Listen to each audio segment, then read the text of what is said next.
গল্পটি একটি ভাই লিখে পাঠিয়েছে। আমার নাম সৌরভ। আমি একটি মেয়েকে খুব ভালোবাসতাম। আমাদের সম্পর্কটা শুরু হয় একটি অনুষ্ঠান বাড়ি থেকে।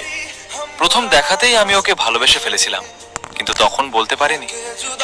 পড়ি একটা বান্ধবীর হাত বাড়াই। আমি ওকে বলে পাঠিয়েছিলাম। সেও আমাকে মনে মনে পছন্দ করত, তাই সে আর বারণ করেনি, সরাসরি রাজি হয়ে গিয়েছিল। তারপর আমাদের মেসেজ, ফোন সবকিছু হতো।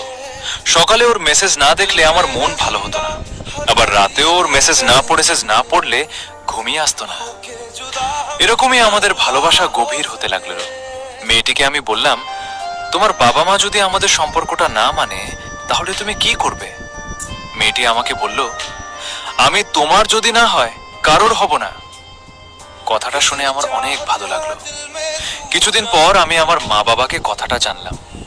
আমার বাবা মা রাজি হয়ে গিয়েছিল।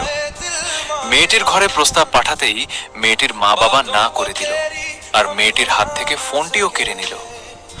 আমি কি করব বুঝতে পারছিলাম না। অনেক কান্নাকাটি করেছি। কিছুদিন পর আমার একটা বন্ধু এসে আমায় বলল, তোর ভালোবাসার জোর করে বিয়ে দিয়ে দিচ্ছে। তখন আমার বুক ফেটে কান্না বেরোচ্ছিল। কি করব বুঝতে পারছিলাম না।